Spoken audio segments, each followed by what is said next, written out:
la doctora Vivian Blechet conectada.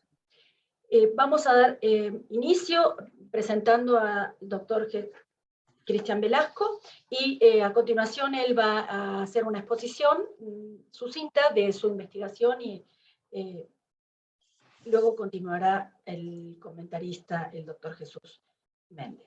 Cristian Velasco es profesor investigador de Historia Internacional de tiempo completo en el Centro de Investigación y Docencia Económicas y profesor de asignatura en la Facultad de Economía de la UNAM, licenciado en Historia por la FES Acatlán, UNAM, especialista en Historia Económica por la Facultad de Economía, obtuvo el título de maestro en Historia Económica por London School of Economics, con la investigación Economic Divergence and Financial Development, a Comparative Analysis of Ghana and Botswana's Financial System After the Independence. Y obtuvo también el título de doctor para la Universidad de Warwick con la tesis titulada The Kenyan Banking System, From Colonial Expansion to Independence and Certainty, 1950-1970. Tuvo una estancia postdoctoral en el Instituto de Warwick, y sus líneas de investigación refieren a la historia económica de África, específicamente banca colonial en el este de África, instituciones y práctica de ahorro, instituciones de crédito coloniales, historia empresarial colonial y postcolonial.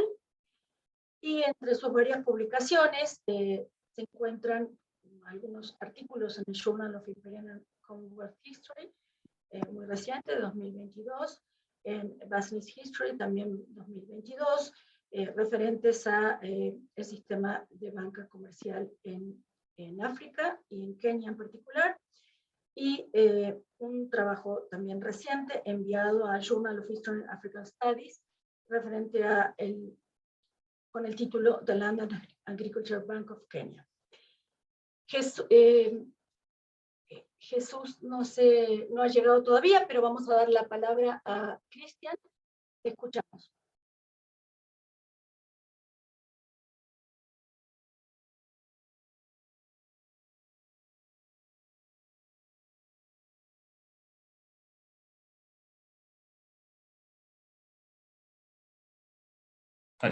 Sí se ve la presentación, ¿verdad? Bueno, sí. Perfecto. Yo bueno, pues... Ok. Bueno, lo que voy a presentar es un trabajo que lleva por nombre The Land and Agricultural Bank of Kenya, Settler Control and Violent Africanization.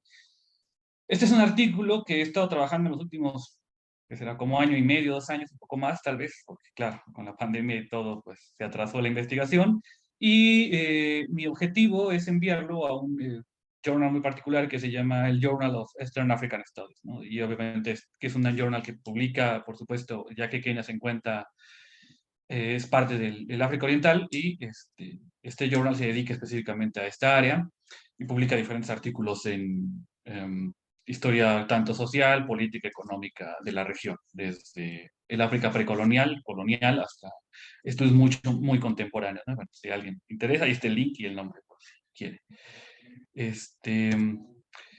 Rápidamente digo, yo sé que aquí es complejo porque la mayoría son expertos en África, pero en Kenia colonial, así que pensé dar un primer acercamiento de qué es la Kenia colonial.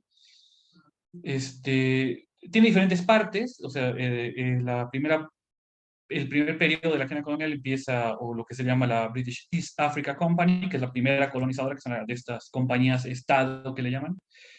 Y este periodo es un periodo muy breve, que va de 1880 a 1894, más o menos, cuando la compañía se deshace. Más adelante, el gobierno británico toma posesión de la colonia y, bueno, aquí está ubicada geográficamente, y llama el East Africa Protectorate, que es de 1880 a 1920, y en lo que me refiero aquí es que este East Africa Protectorate no es otra cosa más que la conjunción de partes de Kenia, Uganda y una pequeña parte de Tanzania, ¿no? Y permanece así. Para más tarde, en 1920, por cuestiones administrativas, se va a convertir en la colonia de Kenia, ¿no? Y para finalmente convertirse en un estado soberano en 1964, después de ahí unas declaraciones que se llaman las Arusha Declaration. Bueno, En realidad, aquí mi estudio abarca la mayoría de estos periodos, sobre todo del East African Protectorate, pero se basa más en el periodo que ya se conoce como Kenia colonial. O sea, que es, digamos, el punto fuerte de la investigación. Está ubicado en ese espacio de tiempo. Em, Ahora, ¿qué tipo de colonia es Kenia? Esta parte está un poco, claro, a discusión. Kenia es lo que se conoce como una settler colony, quiere decir que, o sea, no es una colonia nada más. O sea, había un dominio colonial, un dominio administrativo por parte de los europeos que utilizaban o abarcaban diferentes funciones del Estado colonial y que de hecho llegaban a habitar esa región. Sin embargo, me parece importante mencionar o resaltar que una settler colony, a diferencia de una no settler colony, donde nada más era una especie como de administración muy pequeña para extractiva, eso no implica que haya habido una gran población de europeos en esta región. Si podemos ver en la gráfica aquí presente, que tenemos aquí, de los 6.000 habitantes, que es el total que la colonial, solamente el 1% eran europeos, ¿no? O sea, eso es importante mencionar. Mientras que el 95% va a seguir siendo africano, o sea, es la gran mayoría, y el 3% van a ser otros, generalmente son inmigrantes indios y emigrantes árabes, que van a ser el resto. Pero bueno, esto es importante por muchas razones. O sea, al final de cuentas, los europeos van a ser, el 1% es una minoría, mientras que los africanos van a ser la gran mayoría, o sea, el 95%, ¿no? Esto es interesante porque al final también, bueno, algo que cabe resaltar es que la mayoría de los impuestos que se cobran y la infraestructura se hace precisamente para el 1% de la población. Eso es importante mencionar. Claro, o sea, si uno ve el presupuesto de la colonia que se dedica a infraestructura o educación, etcétera, etcétera, etcétera, vamos a ver que aproximadamente como el 30% se va a los europeos y el resto para los africanos, pero bueno, hay que considerar que el 30% es del 1% de la población, es muchísimo en términos per cápita. Y esto también se va a reflejar en otras instituciones coloniales, como va a ser el Banco de Agricultura, que es lo que voy a hablar un poco aquí. Ahora, ¿de dónde viene? Quisiera hablar un poco de dónde viene este trabajo. De este trabajo del Banco de Agricultura parte precisamente de mi tesis de doctorado, que es The Kenya Banking System from Colonial Expansion to Independence Uncertainty, que es básicamente un estudio sobre la transición de la banca comercial en Kenia, o sea, la banca que llegó en la colonia y que después cómo se adaptó o desapareció en algunos casos una vez que Kenia alcanzó su independencia en el 64 y más adelante. Y este estudio está basado en los tres bancos más importantes, que yo te voy a hablar un poco de ellos. Y algo interesante es que casi no hay investigación a este respecto, pero pude colectar alrededor de 1.000 diferentes documentos con respecto a la banca y su desarrollo en Kenia colonial. De diferentes archivos. Esto es interesante porque también, por ejemplo, aquí tenemos los archivos que son consultados y se fijan, claro, la mayoría son de Londres, pero hay unos que son de Nairobi, hay incluso en Melbourne, porque las instituciones, al ser bancos multinacionales, son instituciones que Kenia es una parte del mercado, pero no el principal. Como junté tantos documentos, la verdad es que sé como yo 30% para mi tesis, y entonces han salido artículos y otras investigaciones a partir de esa recopilación que hice. La investigación actual estaba basada básicamente en los archivos que encontré, sobre todo en el banco en los archivos nacionales de Kenia, aunque también uso algunos de los National Archives, por ejemplo, ¿no? Pero en realidad, digamos, esta investigación en específico está basada en estos archivos, que muchos de los archivos de la del Banco Nacional de Kenia, en realidad, y de la banca comercial, están todavía sin explorar, o sea, son archivos muy, muy nuevos que se están utilizando. Lo mismo va para los archivos que se encuentran en el Barclays Bank, que son se ha investigado mucho la parte de Londres, de Europa, etcétera, etcétera, etcétera, pero casi no se ha investigado nada de África y mucho menos del este de África. Entonces, bueno, o sea, ahí queda toda una beta por investigar. Y entonces de esos documentos, aunque yo estaba basado en los bancos comerciales, el Land Agricultural Bank no es un banco comercial, pero por ahí salió una parte de esa investigación. Es como casi por accidente encontré muchos documentos sobre el Land Bank que utilicé o voy a utilizar o he estado utilizando en este artículo. Ahora, ¿cómo está? Digo, esto es un ejemplo. Esto es básicamente toda la obra que existe sobre los bancos en Kenia, incluyendo bancos comerciales y la banca de agricultura. Tenemos, por ejemplo, los primeros artículos que casi son contemporáneos de los bancos de la, bueno, no casi, son contemporáneos de la colonización, que sería Rowan, que habla sobre Money Banking and British Colonial Africa, el Commercial Banking East Africa, que se publicó en el 65, Emberg, Multinational Banking, bueno, todos estos nos va a relatar, y sobre la banca en Kenia, la banca de agricultura, el banco que trabaja este artículo, tenemos muy pocos, este de 1976, que se llama Politic of Decolonization, and the land, Kenya Europeans and the Land Issues, que habla del banco de agricultura, pero de manera lateral. O sea, en realidad se centra sobre todo en el proceso de independencia y qué pasó con las tierras de los europeos y esa transición y qué papel jugó el banco dentro de esa transición o ese pasar las tierras de los europeos a los africanos, pero no es el punto central el banco. O sea, lo menciona, son unas, y me estoy refiriendo a que lo menciona 2, 3 líneas, pero en realidad fuera de eso casi no hay nada.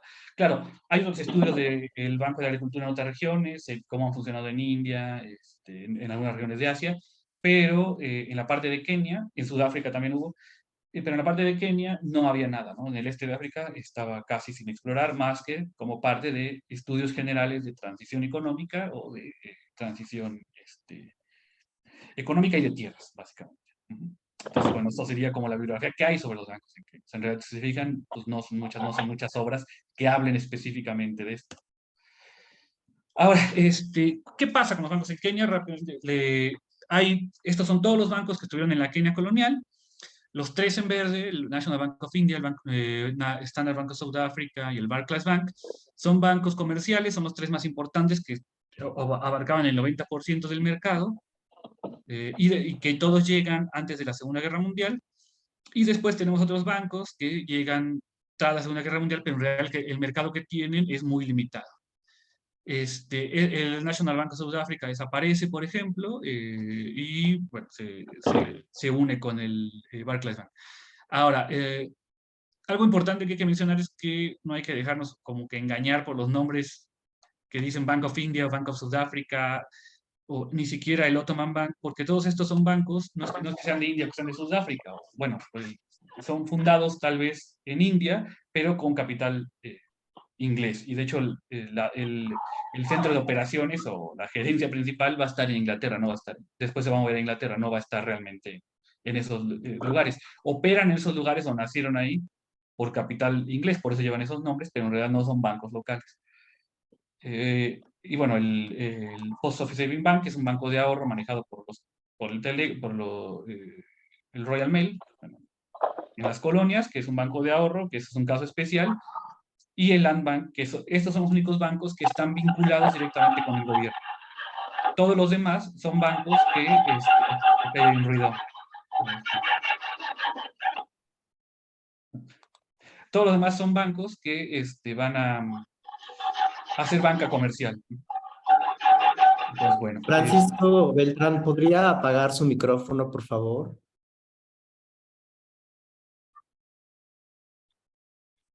Creo que. Bueno. Creo que ya, Cristian. Paco Beltrán. Por favor, a todos los miembros del grupo podrían apagar los micrófonos mientras escuchamos la exposición para evitar los sonidos, el eco, etc. Gracias. Ok. Bueno, entonces, están, digamos, estos bancos, y el que nos compete ahorita es precisamente el Land Agricultural Bank of Kenya, que es un banco de gobierno que ahora te voy a explicar cuáles son sus características, digamos. Pero bueno, este es el abanico de bancos de diferentes instituciones bancarias o financieras que vamos a tener en la Kenia colonial, ¿no? Después de la independencia se crean otros bancos nacionales, etcétera, pero bueno, pues digamos, son los más importantes. Bueno, aquí quise poner una imagen porque precisamente en 1900 el National, estas son las oficinas del National Bank of India, ¿no? Está, solo es una casita ahí, ¿no? Entonces después van a ir creciendo, pero bueno, o sea, esto lo puse porque también hay que entender que el, este sistema financiero, estas instituciones financieras van a estar muy vinculadas precisamente con la colonización de África, o sea, con este colonialismo. Va a ir a la par de la llegada del dominio colonial que se va a hacer en Inglaterra. O sea, es casi contemporáneo, ¿no? Entonces, bueno, o sea, y esta imagen es interesante porque son los primeros bancos en una Kenia, en una colonia que apenas empieza, ¿no? O sea, que se está formando igual que esta institución, ¿no? Entonces, fíjense, en realidad no es la gran cosa, pero bueno, es como para poner un poco en el contexto en general. Ahora, lo que nos compete, ¿no? O sea, el Land and Agricultural Bank of Kenya es este artículo que estoy haciendo. Lo que va a intentar hacer es entender varias cosas. Primero, cuáles son los objetivos del banco. Después, cuál es la relación que va a tener ese banco con las comunidades africanas. ¿Por qué, a diferencia de los otros bancos comerciales que a partir de los 50 empezaron a tener muchos más o a enfocarse más en las comunidades africanas, por qué este no lo tuvo? O sea, ¿por qué fue tan lenta esa llamada africanización? Y trato de demostrar, porque generalmente la literatura ha dicho, las investigaciones, que parte de esa lentitud fue porque los bancos no podían ofrecer seguridades a los préstamos. Entonces yo voy a demostrar en este artículo que no es cierto, o sea, que en realidad esto no es una parte importante. Para eso, o sea, para demostrar esto, o sea, para el objetivo principal, en este artículo hablo un poco de los objetivos y del manejo del banco, la transformación que tiene después de la Segunda Guerra Mundial y como caso de estudio el primer préstamo que se da a un africano y el desarrollo posterior al préstamo que se da después con el africano. Sobre la fundación. Bueno, la fundación del banco es interesante porque las primeras ideas surgen en 1920 y se empieza a dialogar sobre la necesidad de un banco comercial porque la idea era convertir precisamente la colonia en una potencia de la agricultura. No era como que la idea que se tenía, decir, bueno, hay que ayudar a los agricultores europeos para que se vuelvan exportadores netos de alimento, ¿no? Y sustituyan a las exportaciones o a la producción africana bajo la idea de que esta exportación o esta producción africana de los agricultores africanos no era científica, de algún modo, no era o sea, no cubría las necesidades, a pesar de que eran mucho más exitosas por mucho tiempo más que los europeos, ¿no? Entonces, la idea es que se necesita crear un banco para el desarrollo a largo plazo de de ese proyecto, o sea, hacer préstamos a a los agricultores europeos, se necesita hacer préstamos para que desarrollen sus granjas a largo plazo. Sobre todo en términos de cercado de los terrenos de los europeos, o sea, que puedan cercar, obviamente esto implica una idea ya mucho más profunda, más importante de privatización, y que demarquen sus tierras para que puedan producir. O sea, era la idea, financiar sobre todo para cercar estas tierras. Sin embargo, esta primera idea no llega a nada por la resistencia de los bancos comerciales, ¿no? Pero, bueno, esta resistencia termina en 1930, cuando viene una crisis, y se tiene que rescatar a los agricultores endeudados. O sea, los bancos habían hecho préstamos muy laxos a los colonos europeos basados en las posibles ganancias que iban a tener y que se estaban dando por un tiempo porque los precios estaban muy altos de las agriculturas, de los productos agrícolas, pero con la crisis hay una caída y los bancos se encuentran endeudados. O sea, bueno, los agricultores se encuentran endeudados y le deben mucho a los bancos. Y esto, de hecho, pone a la colonia en riesgo. Entonces, los bancos ahora sí dicen, bueno, entonces ahora sí hay que crear un banco manejado por el gobierno y que nos ayude a rescatar la agricultura, porque el problema es que si el banco se empieza a volver un gran terrateniente, porque pues, o sea, no puede pagar sus préstamos y la seguridad son las tierras, y entonces el banco necesitaría requisar todas esas tierras, esas granjas, y se vuelve un agricultor, y es lo que los bancos comerciales no quieren, ¿no? Entonces, se crea institución para rescatar a los agricultores endeudados y al final también para rescatar a los mismos bancos, ¿no? ¿Cuál es el papel de los africanos en en este primer proyecto de 1930? Bueno, en realidad no es que se prohíba que los africanos reciban préstamos de Land Agricultural Bank of Kenya, pero no había fondos designados, ¿no? O sea, dicen, bueno, y si los africanos piden recursos, pues no, no es que sea ilegal, pero no hay fondos, entonces hay que esperar a que haya fondos, ¿no? ¿Cuándo? Pues quién sabe, pero, o sea, no hay una partida para ellos. Y bueno, aquí hay unos datos interesantes, porque son los préstamos a liquidar. Entonces, bueno, son los préstamos a liquidar son básicamente el 40% de lo que usan los bancos. Luego, esto es en 1935. Listo. En 1933, el dinero dedicado para liquidar los préstamos es mucho más grande, ya llega a 56, y después llega a 46%. Entonces, en realidad se vuelve, perdón, a 54%. En realidad se vuelve un banco que, si en un origen era para desarrollo a largo plazo, se vuelve un banco que lo que va a hacer es rescatar a los agricultores para que estos le paguen a los bancos. De hecho, el banco renegocia la deuda y el Banco de Agricultura renegocia las deudas de los agricultores con los bancos comerciales. Y entonces no se vuelve un banco para que los agricultores tengan crédito, porque de hecho lo que está pasando aquí es que los agricultores que ya tenían acceso al mercado a este mercado financiero, a las instituciones financieras, a los préstamos, el banco los va a rescatar. Entonces, en realidad, y los bancos, obviamente, felices porque los van a estar rescatando, ¿no? Después, por las necesidades de la guerra, se hace una enmienda para responder a las necesidades de la guerra, o sea, que el banco financie más, se crece el presupuesto del banco, pero además la idea es que financie la agricultura. Y aquí, bueno, hay muchas cosas, pero lo importante es que está bien, o sea, la gente está, los colonos europeos están contentos con la enmienda, pero lo que causa controversia, y esto es lo importante que descubrí en los archivos, es una controversia sobre la subsección 1 de la sección 5 del Código de 1940. Y aquí hay algo importante, porque lo que se pide es que se especifica que la persona que recibe el préstamo debe ser el dueño legal de la tierra. ¿Qué quiere decir esto? Que el banco, de hecho, estaba haciendo préstamos sin que el agricultor fuera realmente el dueño legal de la tierra, ¿no? Y encontré un ejemplo muy interesante sobre un agricultor que se llama Lewis, que es arrendatario de una granja y que, de hecho, el Departamento de Agricultura interviene a favor.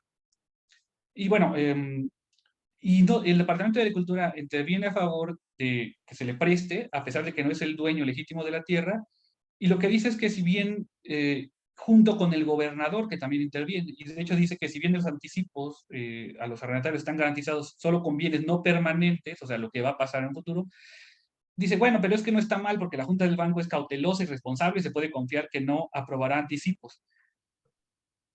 Aquí es interesante porque hay una cosa que es, hay una disonancia, o digamos, hay una contradicción entre lo que está pasando en la colonia y las autoridades, o sea, las autoridades dentro de la colonia, que son obviamente muy allegadas a los colonos, a los agricultores africanos, y las autoridades coloniales de Inglaterra, ¿no? De Gran Bretaña, que tratan de regular esto. Y entonces lo que dicen es, bueno, aquí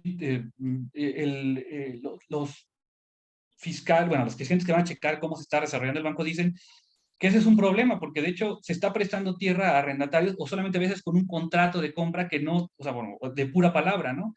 Y que esto es peligroso porque el banco puede prestar y lo que se está endeudando es la tierra y después, pues quién sabe cómo vamos a recuperar ese préstamo, ¿no? Porque si se va el que está, digamos, el que pide el préstamo se va y en realidad no cultiva la tierra, no hay forma de recuperar ese préstamo. Entonces es muy laxo con los agricultores europeos. Y el primer préstamo que se da a un granjero africano es a partir de 1950, porque a partir de esta fecha viene un periodo que se trata de, perdón, de 1945. Es un periodo donde, después de la Segunda Guerra Mundial, se trata de revitalizar la economía keniana, ¿no? Entonces, y parte de esa revitalización de la economía colonial keniana, para que sea por los problemas que enfrenta, los problemas económicos que enfrenta Inglaterra, es hacerla más productiva, y eso incluye por fin a los africanos. Entonces, la banca comercial va a incluir a muchos africanos dentro de sus clientes y se va a tratar de hacer que la banca de agricultura sea lo mismo, ¿no? Entonces, bueno, aquí esto es el otro caso de estudio que encontré en los archivos que no se, bueno, hasta ahora no se había investigado, que es el primer préstamo que le va a hacer el banco a un africano. Y al que se lo va a hacer Crispus Mwangi, que va a ser de Kiambu, que es a unos kilómetros del parte central de Kenia. Este agricultor africano pide 1.500 libras, básicamente. ¿Qué es lo interesante? Que los africanos hay una legislación que no puede aplicar directamente, sino que necesita primero pasar por un consejo que le llaman Native Council, y después tiene que pasar por la aprobación, ya que se recomienda, que el Native Council recomienda su aplicación, tiene que pasar esa aplicación por el Agricultural Office y después pasa ya directamente al banco para ver si se lo pueden prestar. Entonces aquí tenemos dos filtros extra por lo menos que no van a tener los europeos. Y el banco, o sea, Crispus pide 1.500 libras, pero en realidad el banco ofrece solamente 500, ¿no? Y algo importante que se menciona aquí, o que menciona este Crispus, porque estos son cartas que está mandando Crispus, el aplicante, con las autoridades del banco, con el Agricultural Board, que dice que uno de los grandes problemas es que de estos 500 que le ofrecen, bueno, de los 1.500, 475 eran para trabajo y herramientas, contratar trabajo y arreglar herramientas, y de esos 475 el banco solamente le ofrece 50. Estas 500 libras, de hecho, están muy por debajo de lo que el banco va a prestar durante este periodo. Entonces, aquí el banco dice, bueno, es que eso no se necesita tanto para trabajo, no se necesita tanto porque los salarios son de tal cantidad. Y Crispus responde que eso no es cierto, que porque obviamente hay que atraer a la gente, porque hay trabajos que son mucho más remunerados, y hay un problema de atraer a los trabajadores, entonces necesitas tener salarios más altos, y de hecho esto se va a comprobar después. O sea, en realidad las cuentas de Crispus estaban mucho más acertadas, es lo que yo propongo en el artículo, que las cuentas que va a proponer el banco, ¿no? Entonces, bueno, si se fijan, es mucho menos de lo que realmente está pidiendo, ¿no? Y bueno, para entender el tamaño de la brecha que se tiene de estos préstamos, o sea, para mí, de 1930 a 1945, de los 1.400 préstamos europeos, estos estaban valuados en 1.221.000 libras, ¿no? Más o menos. Y solo hay un granjero africano que se le presta, o sea, que está valuado en 500 libras, o sea, esto es menos del 1%, en realidad es del 0.04%, ¿no? Entonces ahí le puse una donita para que vean, o sea, de todos los préstamos, esto pues no es nada, ¿no? O sea, en realidad los préstamos que está dando el Land and Greater Bank of Kenya desde su fundación en el 30 hasta el 45 es absolutamente nada. Y de hecho esta cantidad que le prestan a Crispus es muy por debajo de como mencioné, de la ofrecida, ¿no? Normalmente a los otros bancos. Entonces, esto también es de resaltarse. Y al final tampoco cambia, o sea, en realidad se crean otros métodos para prestar a los africanos, pero los bancos, o sea, el Banco de Agricultura keniano, no cambia sus políticas. Es cierto que a partir de este préstamo, literalmente los encargados o la oficina de los bancos dicen que se inunda de peticiones de otros granjeros, pero en realidad la mayoría, pues, por lo que he podido checar en los archivos, son rechazadas por miles de razones, ¿no? O sea, generalmente porque tipo de seguridades, como se supone que una tierra comunal, etcétera, no tenían las seguridades para hacer este préstamo. Y bueno, quiero concluir esto para dar más bien pie a la discusión. Que este es un ejemplo, o sea, ¿qué pasa? O sea, ¿por qué o sea, ¿por qué es importante la Cultural Bank of Kenya? Porque es un ejemplo de cómo proceden las instituciones coloniales, ¿no? O sea, que en realidad se supone que es una idea de libre mercado, que se pueden prestar, etcétera, pero sí hay un sesgo muy importante entre los colonos europeos y los colonos africanos. Otra cosa importante es que hay una diferencia sustancial entre los objetivos originales del banco y su verdadero uso. En el sentido de que se planea, y esto nos habla mucho del colonialismo, ¿no? O sea, que se planean instituciones para ciertas cosas, pero en realidad acaban haciendo otra cosa porque las condiciones locales no corresponden a la idea que se tenía en la colonia de Office, ¿no? Por ejemplo. Entonces, se tienen que adaptar a las realidades, ¿no?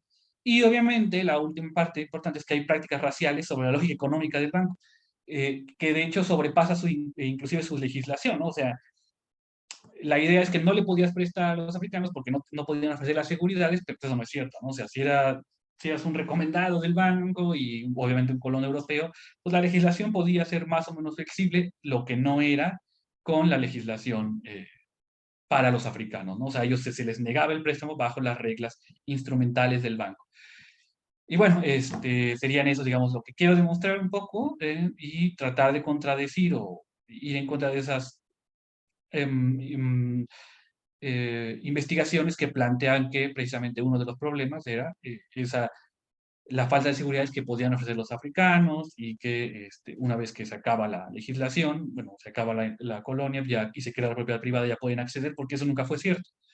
¿Cuándo van a tener más acceso? Pues la verdad es que van a tener más acceso al mercado financiero una vez que llega la independencia y con instituciones que crean el mismo gobierno de Kenia, ¿no? Pero bueno, eso ya sería otro tema. Y bueno, hasta aquí mi presentación del trabajo. Yo sé que hay mucho y quedo. Muchas gracias, Cristian, por esta tan interesante y motivadora exposición. Creo que a los latinoamericanistas, que habitualmente nos reunimos en este seminario, aunque también se han discutido ponencias de muy diversas áreas del globo, nos es muy importante poder conocer investigaciones relativas a África, y sobre todo que conectan con una larguísima tradición de estudios sobre el imperialismo y del imperialismo informal en otras áreas del globo, como son las planicies del norte de América, ¿no? Y el Río de la Plata. Yo creo que en ese sentido el trabajo tiene una relevancia aún que presenta muchos puntos de conexión para que podamos discutir. Sobre todo pensando en el periodo posterior a la Segunda Guerra Mundial, en el que el área del Río de la Plata, en su conjunto, y el sur de Brasil, establecen unas fuertes conexiones económicas con África y distintos puntos del dominio británico en África, o del dominio británico en proceso de descolonización.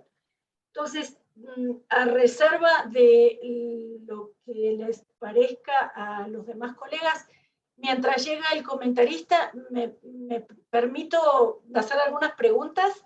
Cristian. Sí, claro. Mira, yo trabajo temas muy distintos al tuyo, pero la verdad me ha traído muchas inquietudes escucharte. Me parece muy original, pero sobre todo varias cuestiones que se desprenden de tu exposición. En primera, me parece fundamental conocer a través de las instituciones financieras los procesos de expansión de la frontera productiva en África en el periodo, ¿no? Desde comienzos del siglo XX y a través de un proceso de afianzamiento del dominio colonial y después de descolonización. En ese sentido, creo que lo que has expuesto nos brinda evidencia acerca del papel de la banca en el afianzamiento y el reforzamiento de la institución de los derechos de propiedad moderna. Me gustaría, quizás, creo que tienes documentación y has mencionado acerca de esto, podrías abundar más en la cuestión. Pero por el otro lado, creo que lo que sí queda sugerido, pero no explicado en la presentación, es el papel de la banca comercial y específicamente de estos bancos que tú has investigado en la expansión de la frontera productiva. ¿Qué tipo de actividad productiva, qué especialización productiva se va dando en esas tierras desde antes de la Primera Guerra Mundial, es ese periodo de 1900 a 1923, y luego en el periodo entre guerras y posteriormente en el siguiente ciclo que acompaña la colonización? Especialización en algodón para la exportación, en ganadería, la banca tiene inversión o tiene interés en el financiamiento de la fase de procesamiento agroindustrial de los productos. ¿Qué tipo de canasta de productos se va a impulsar a través de la banca? ¿O si has podido ver eso? Otra pregunta que tengo, y ya no hablo más y dejo a los demás participantes, es el papel de la banca en el proceso de tecnificación de la agricultura, sobre todo después de los años 60. O sea, los años, ¿no? Me parece que esto podría arrojar cierta luz en relación a temas muy socorridos, problemas que estamos estudiando de manera muy intensa en la historiografía agraria y ambiental en las últimas 3 décadas, y también hace medio siglo, como es la Revolución Verde, sobre todo conectando con el Banco de la India, ¿sí? Y con el proceso de descolonización. Bueno, yo hasta aquí damos la palabra a los demás colegas con las preguntas que estoy segura van a tener. Arturo. Muchas gracias. Pues trataré de ser breve, porque tengo muchas preguntas, Cristian, y en base a lo que yo sé del tema, que no es, digo, sobre el tema de banca no sé nada, soy totalmente neófito, pero a mí lo que me interesa de tu presentación son preguntas muy concretas en este sentido. Lo que pasa es que me parece que para empezar queda claro que los africanos en casi todo el periodo colonial, en Kenia y en otras colonias británicas, no son sujetos de créditos porque no son propietarios. Y aquí habría que plantear un poco, sí, el contexto histórico de cómo se desarrolla la colonia de Kenia. Para empezar, hay 2 criterios, el étnico y el regional. En Kenia, lo que entendemos por Kenia, que en ese momento pues es un territorio que delimita Gran Bretaña a partir de la Conferencia de Berlín, obviamente primero como compañía, que las compañías fue la parte inicial de este proceso de colonización económica, pues es una colonia que se vuelve de settlers, es decir, colonos fijos. Es que esa es una gran diferencia. En África hay muchas colonias que no hay colonias fijos. Y los colonos que se establecen en la zona del Rift Valley, ¿no? Sí. Es la zona que tiene potencial agrícola, no toda la colonia tiene el mismo potencial agrícola. Y lo que se habla mucho es el tema, y eso a lo mejor yo no sé que haya detalles o variantes, Cristian, eso yo soy, ahorita me lo vas a aclarar. La idea que se tiene es que despojan a los agricultores que sobre todo son etnia Kikuyu, que es la principal etnia agrícola de agricultores, se les quitan las tierras y la única oportunidad que les dan es de ser, pues, arrendárselas a los colonos que vienen sobre todo de Inglaterra, pero también vienen de otras partes de Europa. Acuérdense, Karen Blixen, alguna vez en la película de Out of Africa, pues esa historia. Y el tema es de que los africanos quedan despojados de sus tierras y se entiende que también el punto es su inclusión al sistema capitalista. Claro que ya para la época que hablas de la depresión y digamos, depresión entre guerras, ya hay mayor integración de las colonias africanas o de las poblaciones africanas a un sistema capitalista, pero parte de cero. Es decir, los africanos tienen economías comunales de autosuficiencia y el tema es cómo integrarlos a un sistema capitalista en el cual puedan también ser actores y ser participantes. Y el otro punto es el estatus legal, porque que yo recuerde, los africanos tampoco tienen un estatus legal representativo en cuanto a cuestiones políticas o de necesidades con la colonia. Lo único que tienen pues es la intermediación, digamos, del gobierno colonial, que es bastante leve, ¿no? O sea, por ejemplo, si uno recuerda el libro de Kenyatta, de Facing Mount Kenya, un capítulo es para reclamar las tierras, es decir, nos quitaron las tierras, y les tratan de explicar que los Kikuyu, porque se supone que el argumento es que los africanos en general no tenían la base de sustento de reclamo para ofrecer o comprobar que eran sus tierras, salvo las tradiciones y el derecho consuetudinario. Entonces, eso es a mí lo que me interesa de tu investigación. Es decir, que si realmente el Banco Central que había del que hablas, pues está consciente de que es imposible bajo esos juegos, bajo esos términos, que los africanos tengan derecho a crédito y que realmente se les incorpore al sistema capitalista. Por ejemplo, los primeros grupos africanos que se incorporan ya formalmente son kikuyos que se dedican al turismo, no a la agricultura. O sea, de hecho, eso sí un poco, ¿no? En los 50 empieza a haber una industria de turismo y son los que ocupan el nicho. Y esa es un poco mi pregunta y lo que me interesaría comentar contigo. En este caso concreto, pues cómo se va dando, ¿no? Porque inclusive la rebelión Mau Mau de los 50 también es un resultado de esta falta de oportunidades para los africanos para volver a recuperar su papel como agricultores. Sí, sí. Y bueno, ahí también es interesante porque no lo recupera, ¿no? También después de la independencia, claro. Ok. No sé si contesto estas y después pasamos a otras o como quieran ustedes, no sé. Yo creo que sí, Cristian, para que no se nos amontonen, sí. Gracias. No sé, bueno, ok. Bueno, muchas gracias por la pregunta. Hay afianzamiento, bueno, voy a hablar un poco del afianzamiento del modelo colonial con los bancos. Más que aquí voy a... Esto... A ver, quiero... Más para tener aquí presente algo. Este es un tema interesante que, claro, o sea, ahorita no lo mencioné tanto, porque, digamos, no es... no era parte del artículo, pero, o sea, claro, es muy importante, porque lo que está pasando aquí es que hay que tener en cuenta algo importante. O sea, los bancos llegan a la colonia de Kenia, pero no porque realmente crean en la empresa colonial, ¿eh? O sea, en realidad ellos ni siquiera están muy interesados en llegar a la colonia. Por ejemplo, el Banco de India, que es el primero que llega por invitación de la British East Africa Company, que va a ser el banco de la compañía en realidad, pero como la empresa no prospera, lo que tiene que hacer es para que el banco se quede en la región, es que se vuelve el banco de la colonia, o sea, va a ser el banco que se va a encargar de las finanzas. O sea, en realidad ellos no creen mucho en la colonia, porque no hay muchos negocios que hacer.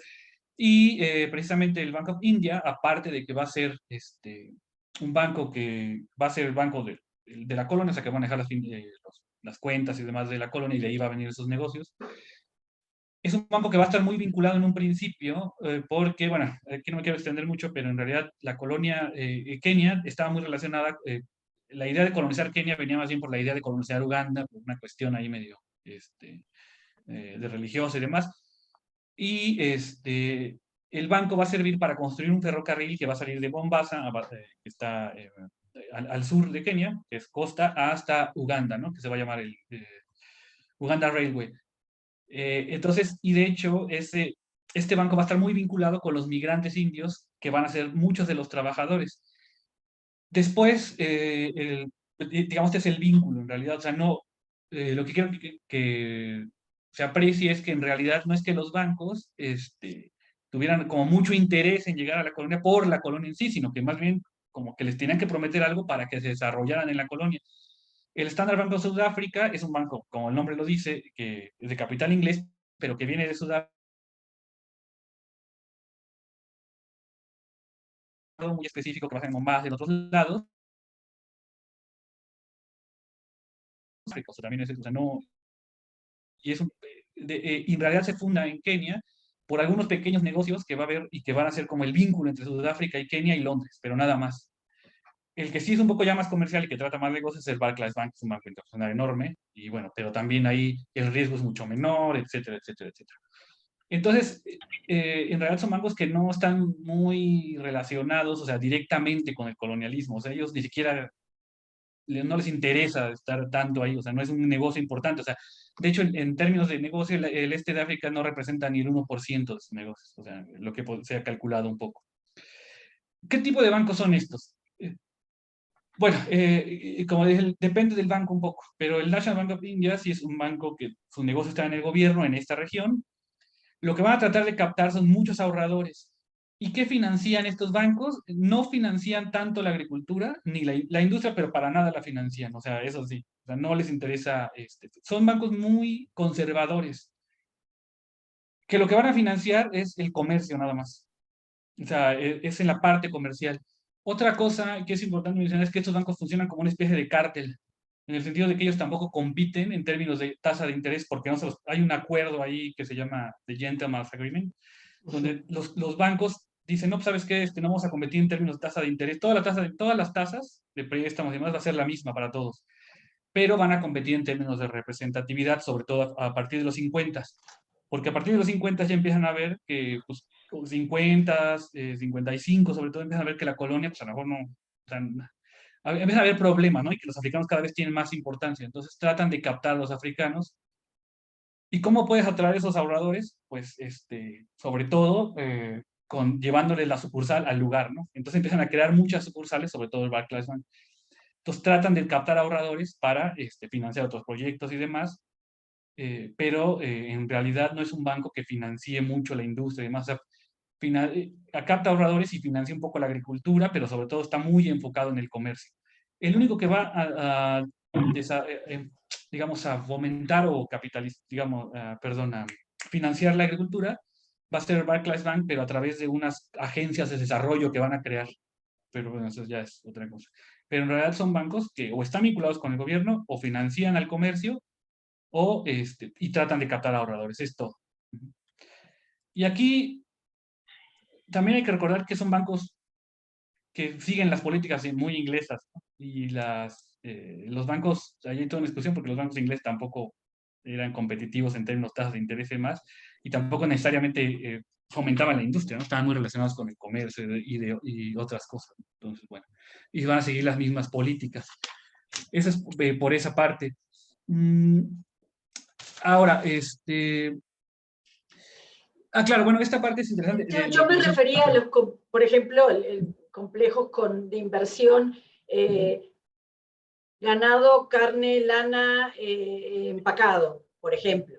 A eso me refería, que no es una inversión directa, pero sí que es una cadena, ¿no? De financiamiento de distintas actividades productivas que desconozco.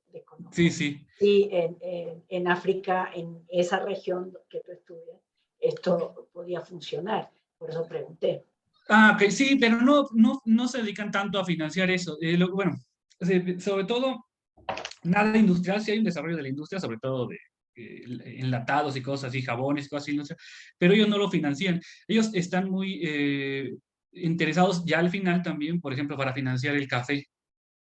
Y entonces crean esas industrias. Eso sí, ese es un sector que sí les interesa porque deja muchas ganancias, pero los demás sectores no tienen tanto interés en financiar.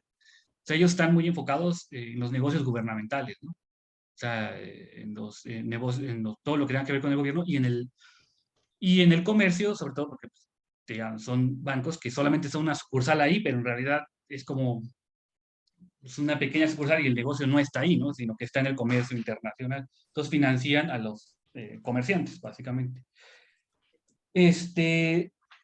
Bueno, sobre cómo integrarlos al sistema capitalista es cierto, de hecho, bueno, la expropiación de tierras, como lo que sea Arturo, pasó, ¿no? Y de hecho lo que se le conoce como después como las White Highlands, ¿no?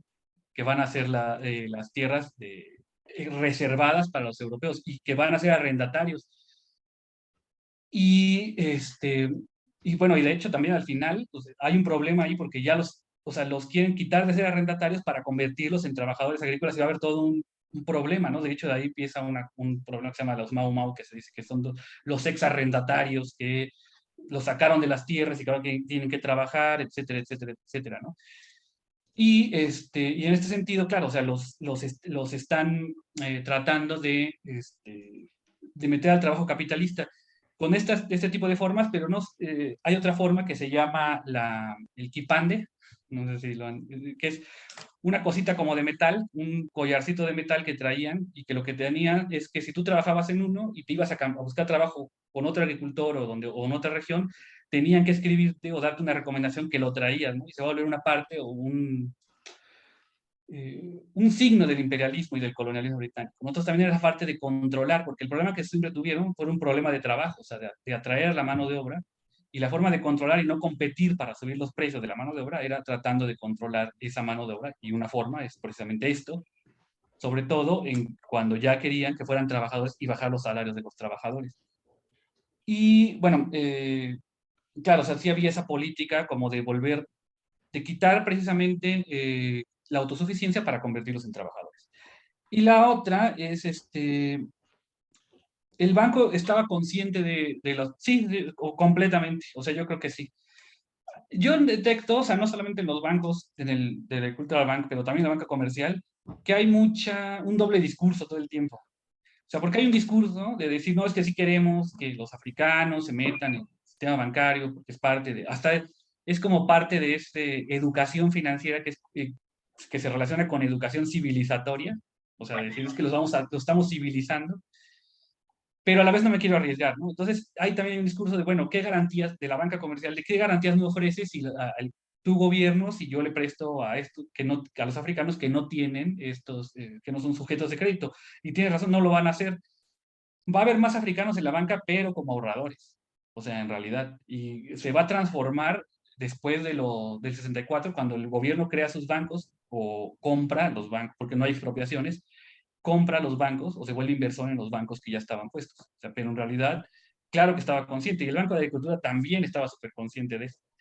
Pero precisamente el Banco de Agricultura está muy controlado por la élite colonial europea. Y entonces quieren que todos los recursos sean para ellos, no quieren que los recursos sean para los africanos, porque también saben que a pesar del discurso como, o sea, o que no los tomen mucho en cuenta, o a pesar del discurso un poco como, de que no son buenos en la agricultura, sí lo son, o sea, en realidad son muy eficientes en la agricultura, entonces saben que compitiendo no podrían competir sobre todo en términos de agricultura comercial con los africanos. De hecho, hay una prohibición explícita para que los africanos cultiven, ¿no? Por mucho tiempo hay una prohibición explícita para que los africanos cultiven granos comerciales, ¿no? O sea, café, algodón, cosas así, que se va a eliminar después. Pero yo creo que las instituciones son muy conscientes y tratan como de favorecer todo el tiempo sus negocios o que sean subsidiados por los gobiernos. Digo, podemos, es todo un tema, ¿no? Para todo, pero digo, Cristian, una consulta. ¿En qué año se autorizó, por más o menos qué época, que se pudiera financiar a los agricultores nativos en esos productos comerciales? En los 50, porque es resultado de los Mau Mau, o sea, hay una guerra ahí, entonces como una forma de decir, bueno, es que no somos tan mal, o para calmar los ánimos, se autoriza a través y la compra de tierras y demás, y también el que puedan cultivar granos para la exportación, porque hay esta explosión, ¿no? Entonces tenía mucho miedo de que hubiera una guerra civil, entonces tratan de calmarlos. Ese es todo un tema, es muy interesante, porque precisamente lo que hablaba un poco de que nunca se cumplió, porque al final fueron las élites africanas y no los agricultores ni los arrendatarios los que al final fueron dueños de las tierras, ¿no? O sea, solamente. Y son los mismos grandes terratenientes que tenían los europeos. Bueno, muchas gracias por las preguntas y las respuestas. Vamos a dar el inicio ahora a la sesión al comentario del doctor Jesús Méndez Reyes, quien nos acompaña, investigador titular de tiempo completo en la Universidad Autónoma de Baja California, coordinador de investigación y posgrado del Instituto de Investigaciones Históricas del programa de doctorado en Historia de la propia Universidad Autónoma de la Baja California. El doctor Jesús Méndez es economista por la Universidad Nacional Autónoma de México y maestro y doctor en Historia por el Colegio de México. Ha realizado estancias postdoctorales de investigación en la Universidad Veracruzana, el Colegio de Sonora, la Universidad de la República Uruguay, la Universidad Nacional de Quilmes y el Banco Central de la República Argentina. Entre sus líneas de investigación se encuentra la historia institucional, empresarial y la historia de la posición política. Entre sus libros recientes destacan Capitalizar el campo, Financiamiento y Organización Rural en México, los inicios del Banco Nacional de Crédito Agrícola, publicado por el Colegio de México y la UABC, Sectores económicos, arreglos políticos y empresarios en Baja California, atisbos de la historia reciente, 1900-1976, también publicado por la UABC, y participa con un capítulo de investigación original sobre el Banco de la Industria Fílmica en un libro que hemos coordinado conjuntamente con el doctor Bernard Berger, la doctora Sandra Kunz y la doctora Aurora Gómez, titulado La formación del mundo latinoamericano, en que participa también el doctor Antonio Ibarra, aportes a la historia económica e intelectual. Es miembro del SNI, de la Asociación Mexicana de Historia Económica y también de la Asociación de Historia Económica del Norte de México, entre otras redes académicas. Jesús, un gusto, muy grato verte aquí. Te damos la palabra. Muchas gracias, Cecilia. Buen día, buenas tardes a todos. Y bueno, una disculpa porque tenemos 2 horas de diferencia entre la frontera norte y la Ciudad de México. Entonces, justo ahora yo tengo clase. Por alguna confusión extraña, yo me quedé con la idea de que iba a ser más tarde la charla, hacia la 1, 2 de la tarde, mías, y que por lo tanto, pues no tenía inconveniente, pero sobre todo el expositor Cristian, mil disculpas porque me confundí, y a los organizadores, al público que nos está acompañando. Bueno, en primer lugar, agradezco a los organizadores que se hayan fijado en mí como comentarista para este texto.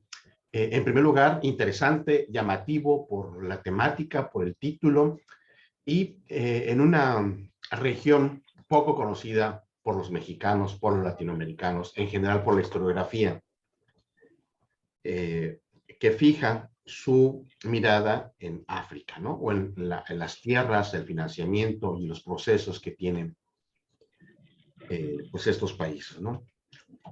Un primer comentario que deseo realizar tiene que ver con esta mirada todavía muy eurocentrista de nuestras investigaciones, no necesariamente en el caso del expositor, pero, digamos, nuestros referentes principales siguen estando aún en Europa, ¿no?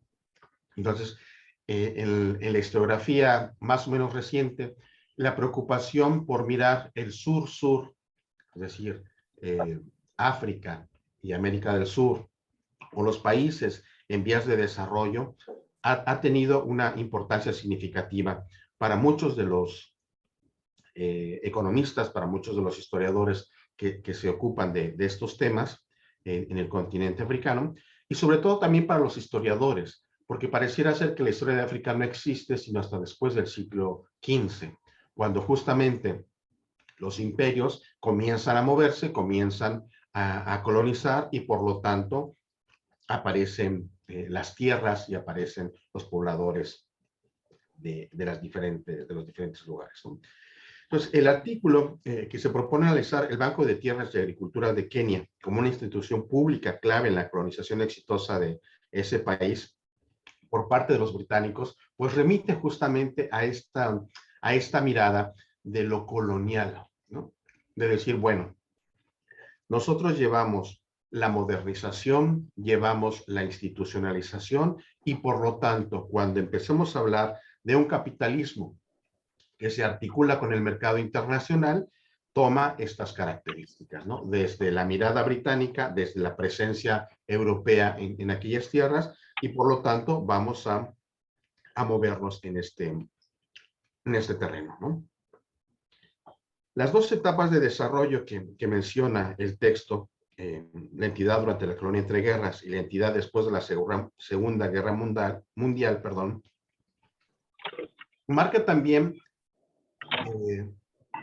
dos momentos. Aquel previo a los acontecimientos de justamente la Primera Guerra Mundial y lo que va a venir ya con una mano de obra que se está moviendo en el mercado y con intereses muy claros de qué sembrar, qué cultivar, cómo conectarse con el mercado internacional. Y es un poco lo que alcancé a escuchar que mencionaba Cristian hace unos momentos en cuanto a la producción, en cuanto a los commodities y los bienes que tienen en mente justamente todos estos agricultores, ¿no? Pensar entonces en financiamiento a través de un banco, a través de instituciones, pero sobre todo pensando en la tierra, en la posesión de la tierra, nos lleva a un momento distinto, ¿no? Justamente cuando la segunda mitad del siglo XIX tiene pretensiones diferentes y sobre todo la Guerra Fría y los dos polos que marcan el mundo en su conjunto, ponen en contexto a las entidades financieras locales, ¿no? Un tema poco estudiado, nos dice Cristian, y que en efecto, no solo en África, sino también en otros sistemas financieros que poco a poco hemos entendido, historiado y encontrado fuentes, ¿no? Que ese es un elemento particular cuando aquellos que se dedican a hacer historia de la banca, historia del financiamiento, historia de la agricultura, y desde la óptica histórica económica tienen estas dificultades, ¿no? Entonces creo que en este primer acercamiento, en esta propuesta que nos presenta el autor, tiene dos ventajas. Por un lado, mirar la especulación, ¿no? La especulación como un elemento propio y característico del sistema de préstamos, del sistema bancario, de aquellos que ofrecen o ponen en el mercado o los mercados el financiamiento. Un segundo elemento es la cultura financiera, ¿no? Que uno podría decir, bueno, pero es que la cultura financiera es un elemento de la última parte del siglo XX. Y resulta que no es así, ¿no? Justamente Cristian, nos remite un tanto a que la confianza, la cultura financiera y cómo acercarse a esas instituciones da un giro importante en el caso del Banco de Kenia. Tercer elemento. El banco fue bien recibido por los agricultores europeos. Ahí sí, yo salté, bueno, ¿por qué por los agricultores europeos? Se supone que están financiando la región, el desarrollo y la potencialidad de Kenia, ¿no? Y bueno, ya que les ayudó a renegociar la deuda contraída con las entidades financieras privadas, que es un poco el desarrollo muy bien logrado, o en este avance que nos presenta Cristian, y por lo tanto los pagos, si no se pulverizan, por lo menos se difieren en el tiempo, ¿no? Que es parte también de cómo funciona una institución financiera, ¿no? Es decir, yo te presto, si no tienes oportunidad de pagarme todo en este momento, te doy plazos y claro, la tasa de interés, el rendimiento que yo requiero, te puede llevar 15, 20, 30 años mientras tú estés cumpliendo, ¿no? Y ese es un poco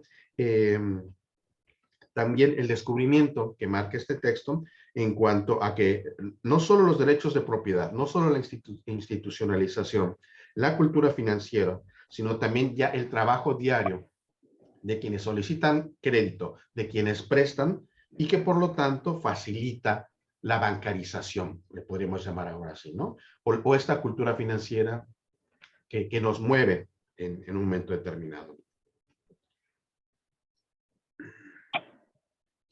A ver, ¿qué más tengo aquí de mis comentarios? Bueno, también cuando ya uno avanza y se pregunta, bueno, ¿este banco qué tipo de financiamiento está otorgando? Queda por un lado. Y ahora, ¿qué productos, qué commodities? ¿A quién les está prestando o para qué actividades? Y uno no podría tener claridad en cuanto a la ganadería. Porque, bueno, un banco con ese nombre agrícola diría, bueno, pues sí se le presta primordialmente al sector primario y que exporte, ¿no? Pero justamente dentro de ese sector primario está la ganadería, ¿no? Y uno, cuando va revisando cómo se amplían los créditos, pues justamente se percata de que ese sector en particular, el de la ganadería, que supone no solo la carne, sino la transformación, la manufactura de la piel, de las pezuñas, de todo lo que marca la ganadería en su conjunto, pues permite justamente tener un beneficio y una expectativa distinta, ¿no? Y entonces, la irrigación y la compra de tierras vienen acompañadas justamente con esta mirada hacia el exterior, de qué productos, además de los típicos, además de los que compiten con América Latina o con otros espacios, puedo yo llevar al mercado y generar estos circuitos importantes, ¿no? Y aquí, más que un comentario, ya vendría una pregunta. Cuando Cristian empieza a hablar de la necesidad de mayor regulación en las colonias africanas del este, ¿no? Porque claro, uno cuando piensa en África, lo piensa en su conjunto, pero está desde el norte de África, muy conectado con Europa, muy, digamos, de avanzada, y la subsahariana, ¿sí? y el sur, ¿no? Entonces, cuando esta mirada, cuando estas posibilidades de la necesidad de mayor regulación en las colonias africanas del este, ubica precisamente al lector y al tipo de producción que se está generando y conectando en los mercados internacionales, ¿no? Ahora, mi pregunta viene en ¿por qué centrar exclusivamente o primordialmente en el caso de Crispus Mwangi, ¿no? Este primer agricultor keniano que recibe crédito para su granja, ¿no? Hay otros casos significativos. ¿Por qué la elección de este? Nos vas a platicar más adelante, digo, en esta propuesta inicial, pero a lo mejor más tarde, de sumar otros casos y diferenciarlos o mostrarlos que siguen el mismo patrón y las mismas expectativas justo de esta transformación, ¿no?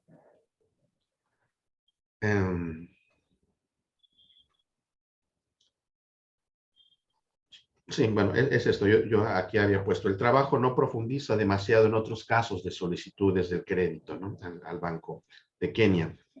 Y que, por último, empezaría yo a cerrar diciendo que esta entidad que está reconstruyendo, que nos está presentando Cristian, transfiere la posesión de la tierra a manos africanas. Entonces, viene ya como un proceso diferente, al menos así lo entendí, ¿no? Aquel primer imperialismo, aquella primera nota que tuvimos de Europa frente a África, poco a poco empieza a revertirse, ¿no? De África hacia sus antiguas colonias o hacia sus antiguos mercados.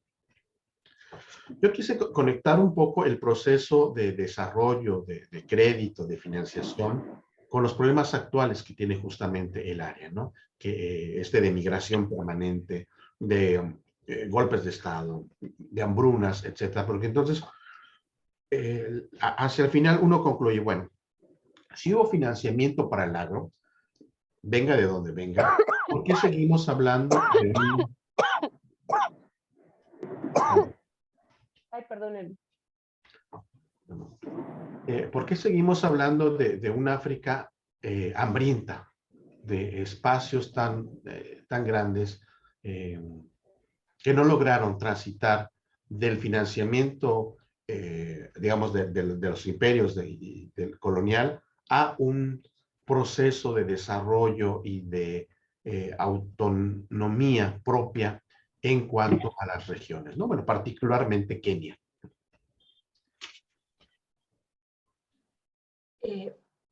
Sí, creo que esos son mis primeros comentarios, las dos preguntas que le hago a Cristian para continuar con la discusión.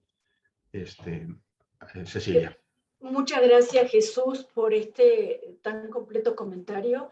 Y vamos a dar la palabra a la réplica a Cristian. Después ya tenemos colegas que han levantado la mano. Paco, estás después de la respuesta de Cristian, te damos la palabra y les pido que me hagan llegar, si no es posible por la mano, por el chat para las preguntas. Gracias. Cristian. Muchas gracias por los comentarios, Jesús. De hecho, hay varios puntos que ahora que lo mencionas, bueno, los quería resaltar y esto me da también la oportunidad y otras cuestiones que me van a servir, de hecho, para completar el trabajo. La mirada eurocentrista, eso es algo que me interesa porque en realidad sí, o sea, es una mirada completamente eurocentrista.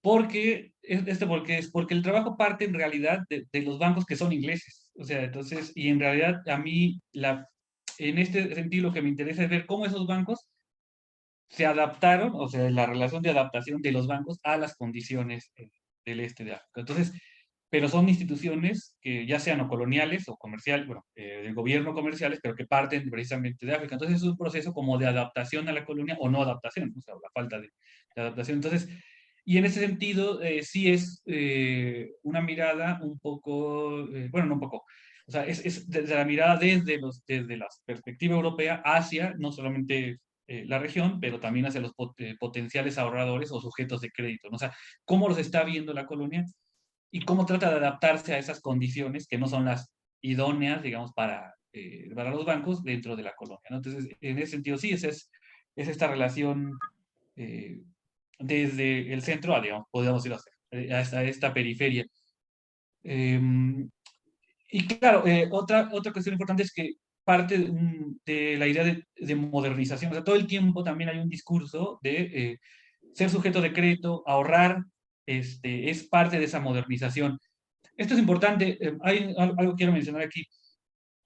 Los bancos, y el Banco de Kenia, y también hay otro banco que se vaya, el Post Office Saving Bank, que es un banco de ahorro, van a estar muy involucrados en el proceso de modernización del ahorro. ¿Y cómo es esto? Generalmente, entre otras cosas, los africanos, una forma de ahorrar, o se le puede llamar ahorrar, es un concepto un poco extraño en ese sentido, pero de mantener su capital era a través de ganado, sobre todo de cabras. Entonces, lo que se trata de hacer, y eso era parte de la riqueza, por unas cuestiones ahí antropológicas que es complicado mencionar, pero servía hasta para conseguir esposa, fundar tu casa y demás. Entonces, la riqueza se representaba mucho en eso, entre otras cuestiones también, pero parte de eso. Y lo que trata de hacer todo el tiempo el gobierno británico es tratar de reducir ¿cómo decirlo? Reducir el tamaño o, digamos, la posesión de esas cabras y decir, bueno, ya no ahorres en eso, ¿no? O sea, trata de ahorrar más bien en metálico, en monedas y demás, ¿no? O sea, vende tu ganados, sobre todo cabras. De hecho, hasta hay un término que usan ellos que se llama la goat economy, ¿no? La economía de las cabras. Entonces, ¿qué usan los africanos? Es un poco, de hecho, es un término despectivo que usan los europeos hacia los africanos. Entonces tratan de quitar eso, o sea, de eliminar eso, y parte importante es decir, bueno, ya no uses eso, o sea, usa las instituciones que son parte de la modernidad, ¿no? Y eso te va a ayudar a comprar otras cosas. Tengo que mencionar esto. Es interesante porque, de hecho, o sea, decían, es que no, ellos no entienden cómo funciona esto de la tasa de interés y demás. No, claro que lo entendían, porque de hecho se han hecho cálculos y valía más, o te daba mayor interés comprar cabras y luego venderlas, que lo que te daban los bancos, ¿no? Entonces ellos ya lo tenían consciente, además que obviamente pues tenías una economía interna y cosas así que... Entonces, y bueno, sobre el desarrollo y la especulación del sistema de préstamos, sí hay una gran especulación por el potencial que va a tener los africanos, sobre todo en los 50. El que se va a ver muy involucrado en esto va a ser uno de los bancos multinacionales, que va a ser Barclays Bank, que va a crear muchas instituciones, a muchas a lo largo de África, y después van a quebrar. Pero la idea es que y van a tener que cerrar muchas oficinas, pero la idea es que tiene que ser el primero para a capturar precisamente, porque lo que comentaba hace un momento es que los bancos no compiten en tasa de interés ni nada de eso, lo que compiten es en representación, o sea, ser el primero para tener los negocios del gobierno colonial en la región, pero también para captar los primeros ahorros. Entonces, este banco crea una gran red a través de África pensando que va a haber un desarrollo en ciertas regiones y cuando no lo hay tiene que cerrarlo. Entonces, claro, o sea, se basa mucho en la especulación y en crear una cultura financiera cierta, totalmente.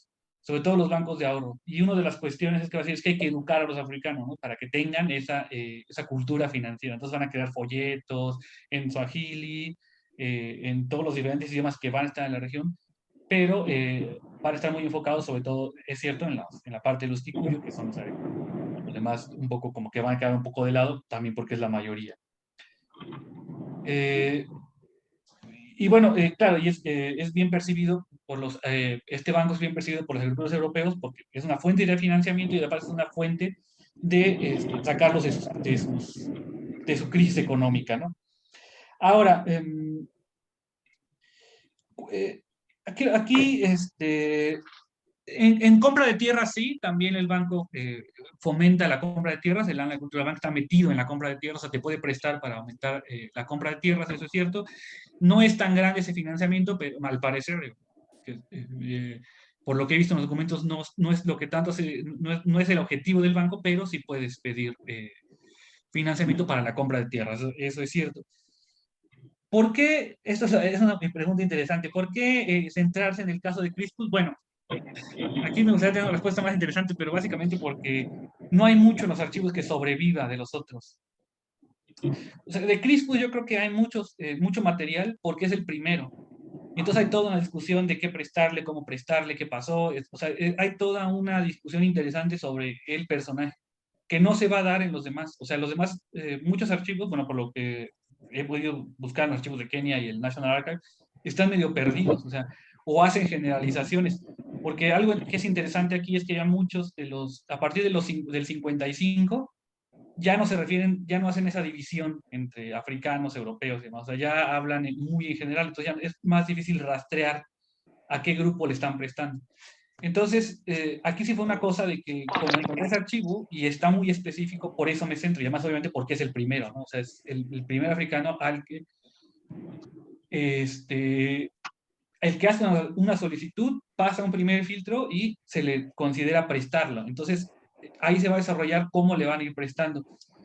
Sí hay otros préstamos, pero al parecer, o sea, porque ahí también es completamente especulativo, no hay tantos, no han contado muchos registros, son muy pocos, o sea, la mayoría va a ser de europeos, porque los africanos van a tener otros medios, o sea, van a crear otro tipo de instituciones, sociedades de desarrollo y demás, o sea, van a tener otros medios para financiar la agricultura africana que no va a ser a través del banco, o sea, en ese sentido el banco está como cooptado por los europeos, ellos no, tan está cooptado que al final de la independencia, o sea, el banco va a servir para comprar la tierra a los europeos a los precios que ellos quieren, eso va a ser un fraude de proporciones enormes para repartírselos a los africanos, ¿no? Entonces, o sea, se usa para financiar esa compra-venta, pero obviamente todo el tiempo favoreciendo a los europeos. Entonces también es esa parte, o sea, no usé este caso para demostrar que pues, en realidad no, o sea, no había mayor interés o la mayor voluntad para integrar a los europeos, o perdón, a los africanos, o prestarles más, porque estaba completamente cooptado por las autoridades, por los colonos europeos y en contubernio con las autoridades coloniales, ¿no? Entonces, o sea, no hay muchas más, ahí sí es una cuestión como de fuentes, ¿no? Entonces, bueno. Muchas gracias, Cristian. Vamos a juntar todas las preguntas del público, ¿sí? Entonces, para que después se respondan el Claro que combo. sí. Les pedimos brevedad. Francisco Beltrán, por favor. Y a continuación, ¿quién más? Así hacemos lista. ¿Alguien más levanta la mano? Creo que Antonio tenía algo. Sí. Antonio, muy bien. Bueno, Francisco, por favor, le escuchamos. Bueno, yo quisiera comentar que para entender el desarrollo bancario y agrícola de los fines del último cuarto del siglo XIX y el primer cuarto o el primer tercio del siglo XX, tenemos que estudiar el desarrollo de los fertilizantes. ¿Sí? Los fertilizantes naturales llegaron a alcanzar precios estratosféricos a finales del siglo XIX y principios del siglo XX. ¿Sí? De hecho, si vemos los índices de precio al consumidor de los fertilizantes comparados con la mano de obra agrícola y los precios de los productos agrícolas, los fertilizantes estaban en altos, muy altos los fertilizantes. Fue hasta 1907 cuando el desarrollo tecnológico de Alemania a través de la Badische Fabrik, conocido como BASF, en 1907, desarrollaron los primeros fertilizantes sintéticos, fosfatados, nitrogenados, etc. Pero esto provocó cambios muy notables en la producción agrícola. Los países que no usaban fertilizantes sencillamente no podían competir en el mercado agrícola. El caso de México fue muy parecido. Mucho de nuestra revolución más bien se debe a la quiebra del sector agrícola que arrastró a la banca, ¿sí? Esto no se pudo componer hasta pasados los 30. De hecho, el siguiente desarrollo en materia de fertilizantes se considera que va de 1929 en adelante, cuando ya se tuvieron nuevos desarrollos de fertilizantes, ¿sí? Entonces, es muy importante para entender en ese momento las quiebras bancarias se debían a que los sectores agrícolas no estaban utilizando las nuevas tecnologías agrícolas en fertilizantes sintéticos. Hoy, alguien comparó, hoy un comentario, hoy ¿qué nos está pasando? Bueno, es que ahorita ya no son los fertilizantes, es el desarrollo genético de las plantas lo que le da el liderazgo a los productores agrícolas. ¿Sí? Esto ha ido evolucionando, pero en ese periodo al menos tenemos que entender que hasta el 29 el uso de fertilizantes sintéticos se disparó. Por decir, aquí tengo algunas tablas de 1,000 toneladas a una demanda de 5,000 toneladas y no era suficiente. Ya para 1903 estamos hablando de casi 12,000 toneladas perdón, 12 millones de toneladas de fertilizantes a nivel mundial. ¿Sí? O sea, era una demanda impresionante. No debemos de olvidar que el mundo padeció hambre, sí, en este periodo de la primera mitad del siglo XX. Es mi comentario. Muchas gracias, Francisco. Antonio Ibarra.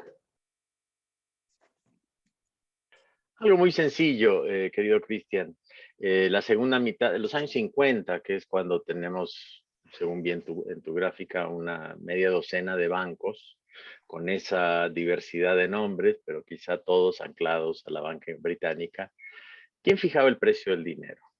Y dos, ¿qué relación has visto entre, por ejemplo, el precio internacional del café y el precio del dinero ofrecido por los bancos a los colonos, por supuesto, a los africanos, ¿no?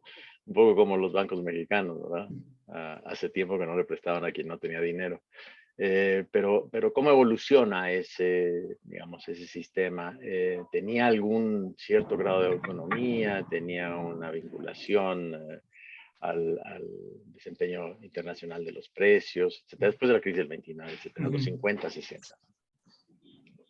Te felicito, ¿eh? Fantástico trabajo. Muchas gracias. Muchas gracias, Antonio. ¿Quién más tiene algún comentario? Si no, pasamos a la respuesta. Bueno, Cristian, sí, Arturo. Sí. Brevemente, nada más. Oye, Cristian, ahora que estoy viendo, bueno, efectivamente tu presentación es sobre el tema de la tierra, porque es el Agricultural Bank.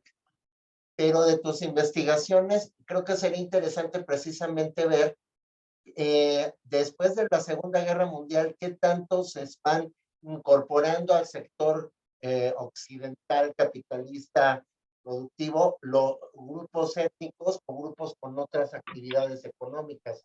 Yo creo que esa sería, digamos, un dato interesante, ¿no? Y bueno, nada más una pequeña reflexión, porque por ahí se mencionaba el tema de las hambrunas en África. Bueno, pues no. Digamos, para empezar, en el 55 países africanos, no todos los países africanos tienen hambrunas. Y por otro lado, pues una herencia colonial que sí fue muy común, fue que precisamente buena parte de la explotación, que eran colonias de explotación, y el principal producto pues eran materias primas para exportar, y se creó una cultura de monocultivo.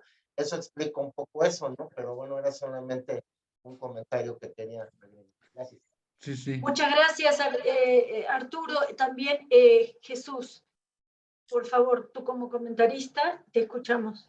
Sí, aquí dejé en el tintero pedirle al autor que hablar un poco más de la color bar, ¿no? Porque tiene como cierta caracterización que permite, bueno, si no permite, pero jugó un papel importante en la concesión de créditos, ¿no? Entonces, que nos amplíe un poco más este concepto o este término.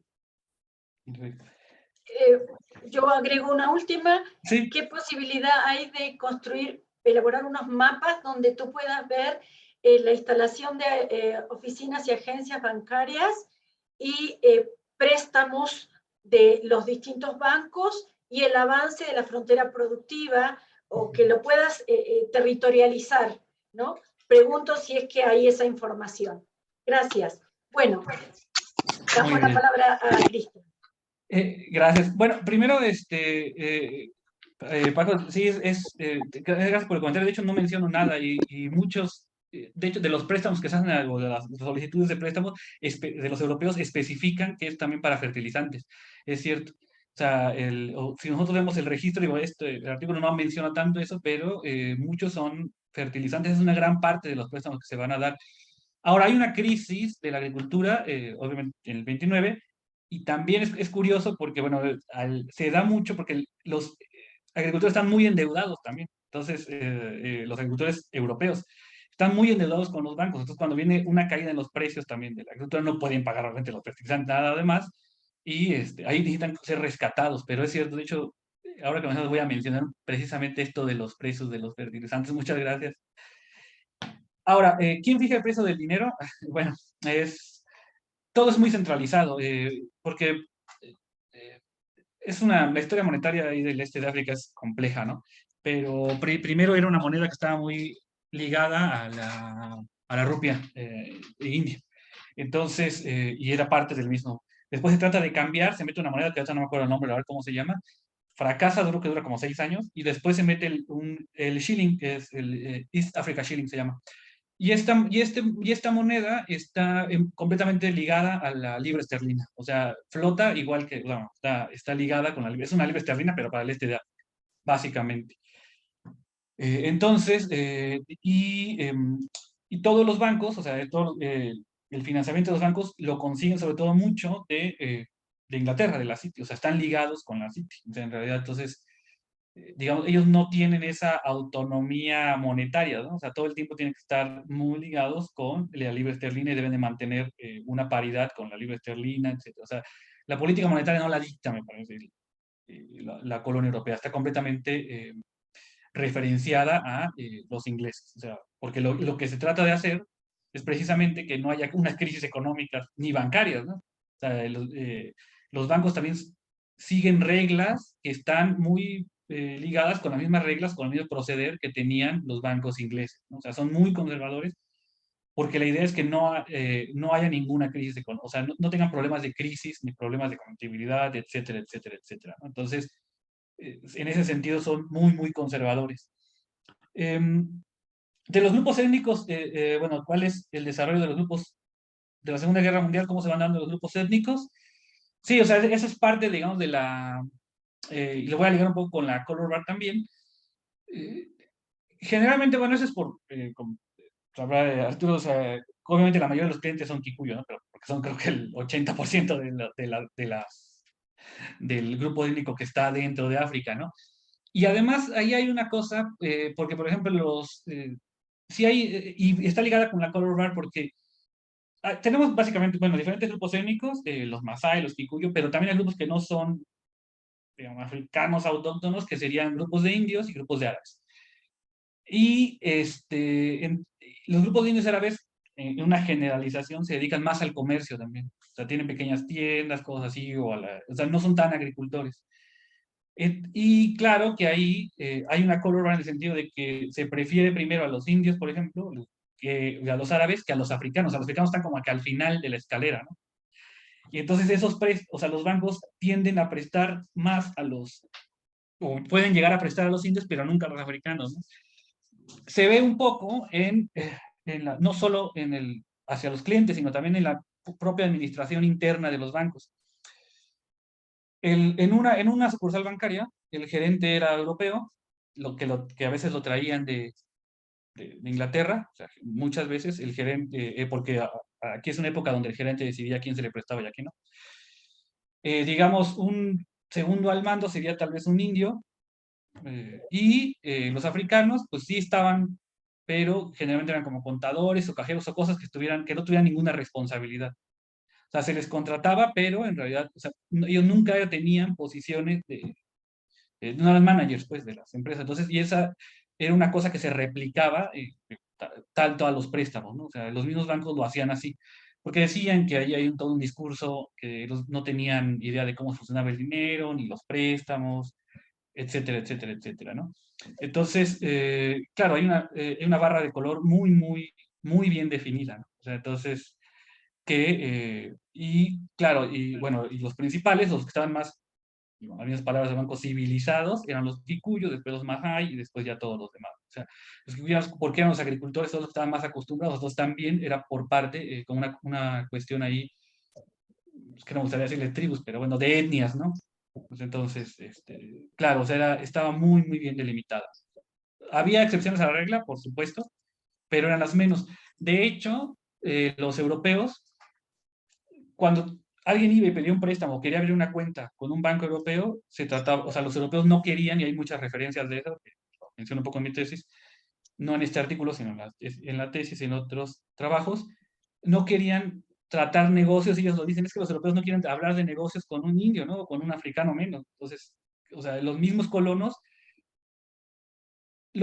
llegaban a ser más segregacionistas que las mismas autoridades británicas.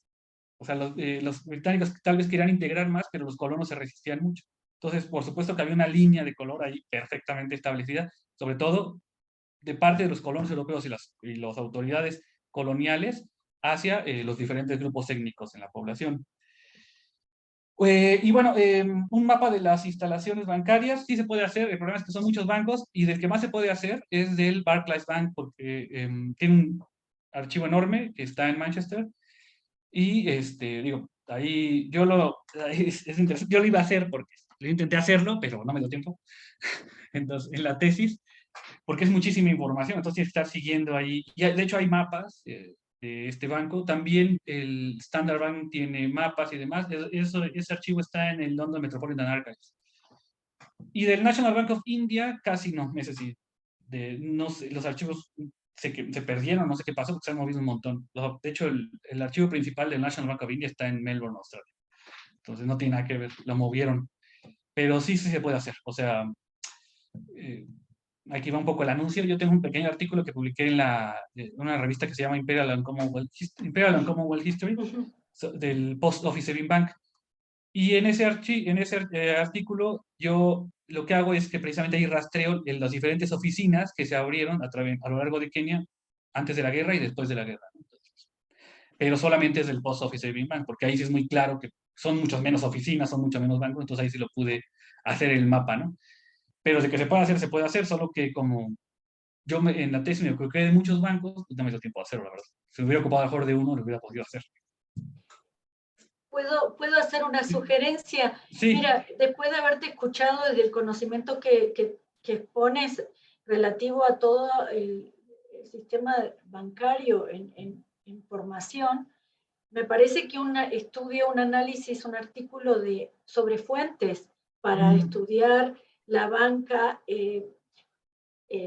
rural o el financiamiento, tierra y negocios agropecuarios en África, sería muy útil y serviría para contrastar con lo que hemos venido haciendo en América Latina y otras partes del mundo colonial, neocolonial y poscolonial, ¿no? No lo había pensado, pero sí, porque de hecho no hay así de la banca, no hay en general, o sea, artículos sobre el banco, perdón, el archivo de Kenia y así, pero de eso no hay, entonces sí estaría.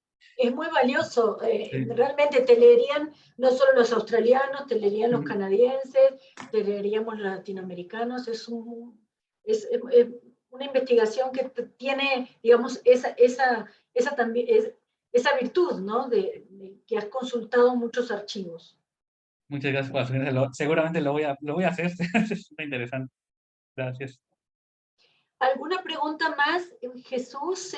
¿Alguno de los colegas? Hubo colegas que me mandaron hace unos minutos y la verdad no logré enviar a tiempo todas las ligas mientras discutíamos, pero a lo mejor alguien que recién se ha sumado. ¿Tienen alguna otra pregunta? Jesús, ¿no? Bueno, entonces ya damos cierre. Si no tienen otra pregunta, creo que ha sido una reunión espléndida porque... No, lo del precio del café. Creo que se le fue a Cristian el precio del café. Ah, ¿qué tan ligada estaba la moneda? Si has hecho series, sí. Ah, no. Pero sí, no, o sea, los bancos estaban muy vinculados al café, o sea, de hecho lo que financiaban mucho era precisamente el café. Hay una cosa aquí importante del café, o sea, habrían oficinas en lugares que iban a ser cafetaleras, y llegaban a financiar, pero lo que les interesaba también mucho es que el gobierno a veces daba como un financiamiento para los productores cafetaleros, y entonces lo que les interesaba era manejar las cuentas del gobierno para los productores y las cuentas de los productores, o sea, más que, pues, digo, sí llegaban a dar financiamiento, pero era todo manejo de cuentas más bien, o sea, más que préstamos. ¿Es arábiga o roast? ¿Perdón? ¿Qué variedad? ¿Arábiga ¿Qué tipo de variedad? No sé, eso sí, no sé. Bueno, es que es importante porque son distintos los mercados y tiene que ver con el tipo de consumo de café en Europa, Estados Unidos. Claro. Ese puede ser una beta también. Sí, no lo sé, la verdad es que sí, no. Es una buena pregunta, no sé qué porque variedad las semillas son de una variedad o de la otra, o se hace digamos, una propia, una variedad especial. Actualmente el café Kenia es muy particular. Sí, sí. Y está muy cotizado. Bueno, Jesús, acabo de ver tu mano. Sí, una última cosa, ya que terminó la discusión. Sí. A uno de los becarios que me apoyó, le dije, por favor, busca qué ocurre en África después de la Gran Depresión. Y hay muy pocas referencias justamente sobre este periodo, esta primera parte que Cristian Velasco nos presentó. Entonces, si en algún momento, Cristian, pudieras compartirnos textos generales justamente de cómo impacta la Gran Depresión, si es que lo hizo, en el caso de África, ¿no? Sí, y claro también, sí. Aquí en Baja California hemos tenido una gran migración de haitianos, pero también empezamos a tener africanos. Incluso ahorita en la clase estaba con uno de los alumnos, Benjamín Muguicho, con quien discutíamos no Kenia, sino otro país, porque él es del Congo belga, pero pues sí, me llamó la atención que empiezan a llegar también aquí a la frontera norte de México, población de tan lejos, ¿no? Ya no es sur-sur, sino sur-Centroamérica, Norteamérica. Digo, ya rapidísimo, nada más, sí, de hecho hay muchísima, se enfocaron mucho tiempo en la crisis, y la crisis agraria, precisamente en la crisis del 29, está muy enfocado a la agricultura, obviamente, colonial, ¿no? O sea, esa es, digamos, la parte que se estudia de la crisis, pero cuando quieran yo puedo compartir bastante material que he reunido por la tesis y demás, ¿no? Pero claro que sí, con mucho gusto. Bueno, damos cierre entonces. Gracias, Cristian, Jesús, y a todos los asistentes y participantes. ha sido una sesión muy nutritiva porque hemos podido discutir así libremente, con tiempo. Y entonces nos saludamos hasta la próxima sesión.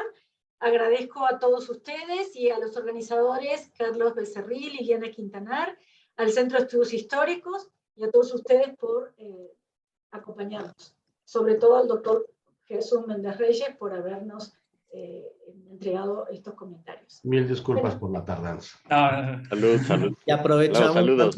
antes de despedirnos, aprovechamos para hacer el anuncio de nuestro próximo seminario, que es el número 144, 14 de noviembre a las 17 horas en modalidad en línea. Van a presentar un nuevo texto que se llama Perfiles Protagónicos en el Noroeste de México, 1870-1970, y la sede es la Casa de Antonio Ibarra, la Facultad de Economía de la UNAM, y pues los esperamos. Muchas gracias por asistir a este evento. Hasta luego. Gracias por la invitación. Gracias. Adiós. Saludos, Jesús. Hasta luego. Hasta luego. Hasta luego. Adiós, adiós. Hasta pronto.